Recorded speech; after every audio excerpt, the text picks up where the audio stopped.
ইমতিয়াজ জাহান। আমি লাভপুরের বাসিন্দা, বীরভূম জেলার অন্তর্গত। আমার 9টার সময় মাঠ ছিল। জোরে বলো।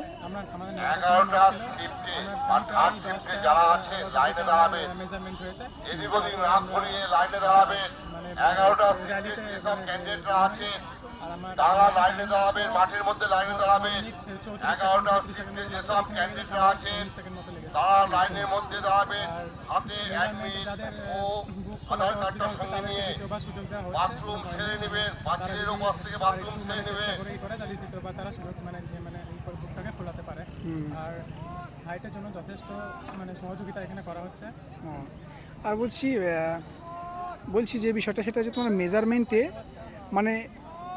তুমি মেজারমেন্টে যখন তুমি প্রবেশ করলে ঠিক কটার সময় মেজারমেন্টে প্রবেশ করেছিলে? প্রায় 10টা 10:30টার মধ্যে এইরকম টাইমে প্রবেশ করেছে। তোমার সেকেন্ড শিফটে রান ছিল? হ্যাঁ, সেকেন্ড শিফটে রান ছিল। সেকেন্ড শিফটের এবার মেজারমেন্টে কি হাইটে কি হাইট তোমার জেনুইন যত হাইট আছে এখানে কি তত সেমি হয়েছে? হ্যাঁ, তত সেমি হয়েছে। ও তোমার হাইট তত সেমি হয়েছে? আমার 170 পয়েন্ট সামথিং এরকম হয়েছে। তোমার হাইট হচ্ছে 170 পয়েন্ট সামথিং। আর বলছি যারা ওয়েটের জন্য হয়তো যেটা ওয়েট লাগবে ছেলেদের, সেখানে কি হচ্ছে কারো হয়তো 1 কেজি কমে যাচ্ছে কিংবা 500 কমে যাচ্ছে, তখন স্যার কি বলছে? স্যাররা সহযোগিতা বলছেন যে খেয়ে দে যাতে ওয়েটটা বাড়ে, সেই প্রচেষ্টাটা করতে যথেষ্ট সহযোগিতা করছেন। ও বলছে যে তোমাদের 1 কেজি কমে যাচ্ছে, তোমরা খেয়ে এসে আবার মাপতে দিচ্ছে। আর বলছি যখন চেস্ট ফোলাচ্ছে ছেলেরা, বলে দিচ্ছে যে তোমাদের যাদের ওয়েটের একটু সমস্যা আছে তোমরা খেয়ে ভালো করে খেয়ে প্রস্তুত হয়ে থাকো। আর প্রথমবারেই যাতে বাদ না যাত ওই জন্যে। আর যারা চেস্টের ক্ষেত্রে যে বললে তুমি, চেস্টের ক্ষেত্রে যারা 2-1 সেন্টিমিটার হয়তো কম ফোলাতে পারছে, তখন সেকেন্ড টাইম কি চেস্ট মাপছে বা? সেটা আমি ঠিক লক্ষ্য করি না, আমার বেলায় প্রথমবারেই হয়ে গেছিলো। কিন্তু যথেষ্ট সহযোগিতামূলক আচরণ ছিল স্যারদের। তো সেই হিসাবে যাদের হয়নি তাদেরকে দ্বিতীয়বার সুযোগ দিতেও পারেন, যে দ্বিতীয়বার বুকটা ফুলে। হ্যাঁ, তোমার প্রথমেই চেস্ট ফুলে গেছে, ওই জন্য তোমার সেকেন্ড টাইম আর প্রয়োজন হয়নি। দিয়ে জেনুইন তোমার মাঠে যখন রান করতে 1600 মিটার, তখন মাঠে কতক্ষণ সময় লাগতো? আমার 6 মিনিট 34-35 সেকেন্ড এরকম সময়। ও মাঠে নিজের বাড়িতে তোমার সময় লাগতো 6 মিনিট 34 থেকে 35 সেকেন্ড। আর এখানে গ্রাউন্ড যখন করেছো কতক্ষণ টাইমে লেগেছে? 6 মিনিট 19 সেকেন্ড মতো লেগেছে। 6 মিনিট 19 সেকেন্ড লেগেছে। ও তো তোমার গ্রাউন্ড ঠিক কটার সময় কমপ্লিট হয়েছে?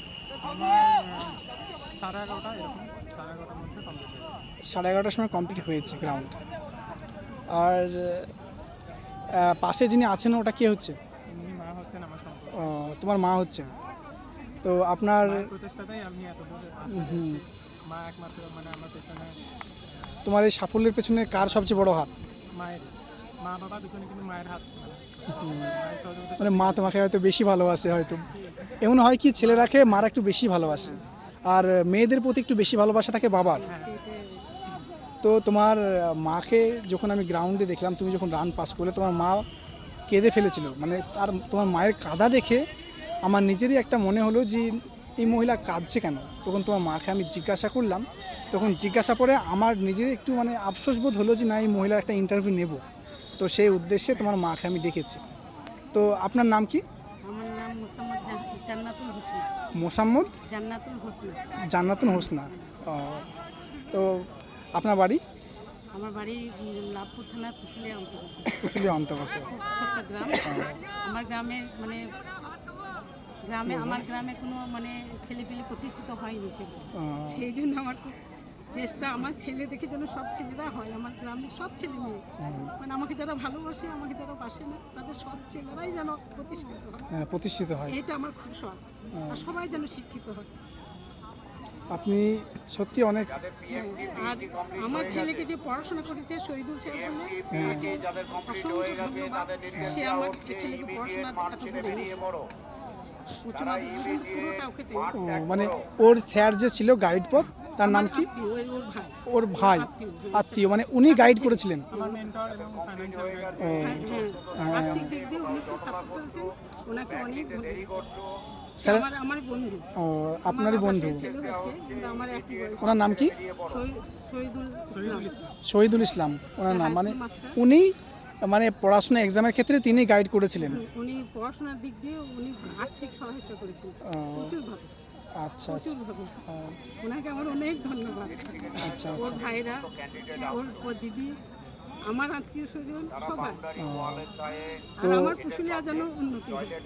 একদম একদম। আমার পুশুলিয়া তো যারা ডাব্লিউপিতে আসতে চায় আগামী দিনে 2026 সালে, তাদের সম্বন্ধে বলেন, তারা যেন আসে এই লাইনে, আসে যেন, তাদের সম্বন্ধে কিছু বলেন। যে কোনো লাইনে তারা প্রতিষ্ঠিত হয়।